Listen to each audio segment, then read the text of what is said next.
Chapter 1. There was a new student in the Water Tower Elementary School. She arrived in October after the first month of school had already passed. She opened the second grade classroom door at 10 o'clock on a Wednesday morning and appeared there all alone, without even a mother to introduce her. She was wearing pajamas and cowboy boots and was holding a dictionary and a lunchbox. "Hello, Miss Pigeon," the second grade teacher said. "We're in the middle of our spelling lesson." "Good," said the girl in pajamas. "I brought my dictionary. Where's my desk?" "Who are you?" Miss Pigeon asked politely. "I'm your new student. My name is Gooney Bird Greene. That's Green with a silent E at the end. And I just moved here from China. I want a desk right smack in the middle of the room because I like to be right smack in the middle of everything." The class stared at the new girl with admiration. They had never met anyone like Gooney Bird Greene. She was a good student. She sat down at the desk Miss Pigeon provided, right smack in the middle of everything, and began doing her second grade spelling. She did all of her work neatly and quickly, and she followed instructions. But soon it was clear that Gooney Bird Greene was mysterious and interesting. Her clothes were unusual, her hairstyles were unusual, even her lunches were very unusual. At lunchtime on Wednesday, her first day in the school, she opened her lunchbox and brought out sushi and a pair of bright green chopsticks. On Thursday, her second day at Water Tower Elementary School, Gooney Bird Greene was wearing a pink ballet tutu over green stretch pants, and she had 3 small red grapes, an avocado, and an oatmeal cookie for lunch. On Thursday afternoon, after lunch, Miss Pigeon stood in front of the class with a piece of chalk in her hand. "Today," she said, "we are going to continue talking about stories." "Yay!" the second graders said in very loud voices, all but Felicia Ann, who never spoke, and Malcolm, who wasn't paying attention. He was under his desk, as usual. "Gooney Bird, you weren't here for the first month of school, but our class has been learning about what makes good stories, haven't we?" Miss Pigeon said. Everyone nodded, all but Malcolm, who was under his desk doing something with scissors. "Class, what does a story need most of all? Who remembers?" Miss Pigeon had her chalk hand in the air, ready to write something on the board. The children were silent for a minute. They were thinking. Finally, Chelsea raised her hand. "Chelsea, what does a story need?" "A book," Chelsea said. Miss Pigeon put her chalk hand down. "There are many stories that don't need a book," she said pleasantly. "Aren't there, class? If your grandma tells you a story about when she was a little girl, she doesn't have that story in a book, does she?"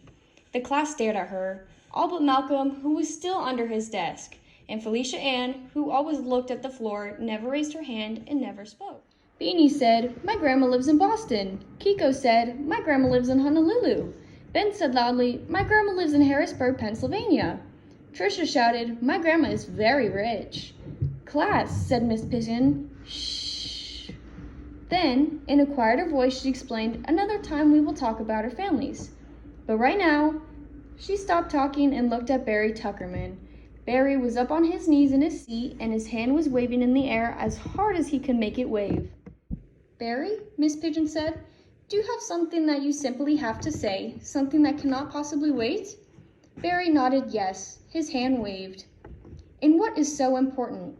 Barry stood up beside his desk. Barry Tuckerman liked to make very important speeches, and they always required that he stand.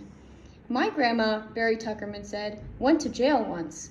She was 20 years old and she went to jail for civil disobedience." Then Barry sat down. "Thank you, Barry. Now look at what I'm writing on the board. Who can read this word?" Everyone, all but Malcolm and Felicia Ann, watched as she wrote the long word. Then they all shouted it out. "Beginning." "Good," said Miss Pigeon. "Now I'm sure you all know this one." She wrote again. "Middle," the children shouted. "Good. And can you guess what the last word will be?" She held up her chalk and waited. "End." "Correct," Miss Pigeon said. "Good for you, second graders. Those are the parts that a story needs: a beginning, a middle, and an end." Now I'm going to write another very long word on the board. Let's see what good readers you are. She wrote a C, then an H. "Miss Pigeon," someone called. She wrote an A and then an R. "Miss Pigeon!" Several children were calling now. She turned to see what was so important. Malcolm was standing beside his desk. He was crying. "Malcolm needs to go to the nurse, Miss Pigeon," Beanie said. Miss Pigeon went to Malcolm and knelt beside him.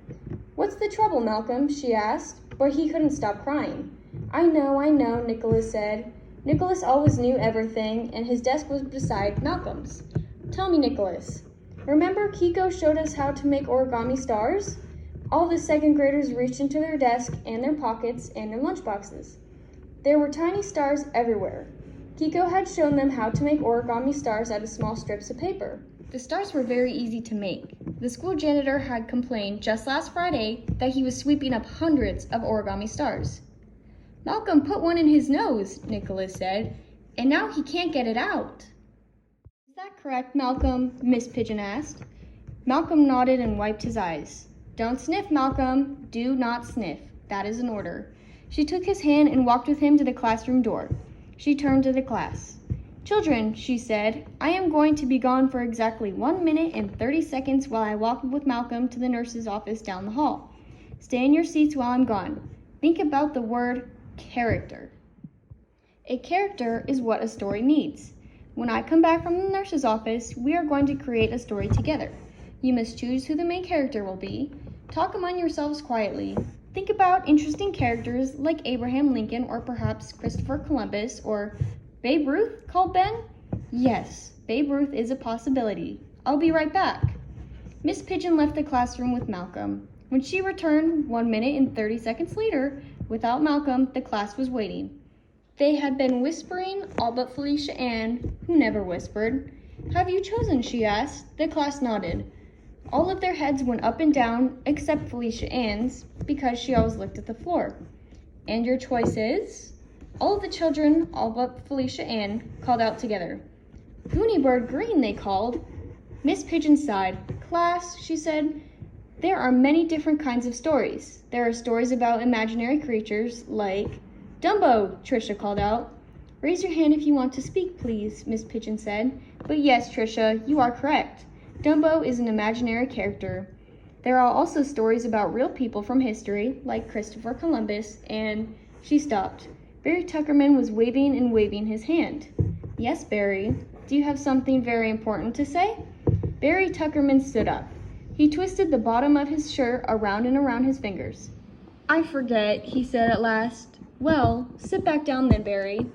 Now, I thought, class, that since Christopher Columbus's birthday is coming up soon, she looked at Barry Tuckerman, whose hand was waving like a windmill once again.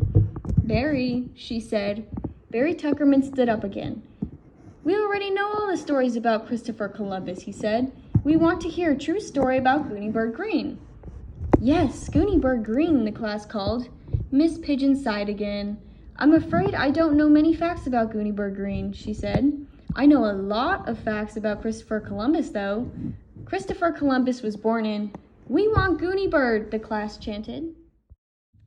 Gooney Bird, Miss Pigeon said finally. How do you feel about this? Gooney Bird Greene stood up beside her desk in the middle of the room. Can I tell the story, she asked. Can I be right smack in the middle of everything? Can I be the hero? Well, since you would be the main character, Miss Pigeon said, I guess that would put you in the middle of everything. I guess that would make you the hero. Good, Gooney Bird said. I will tell you an absolutely true story about me.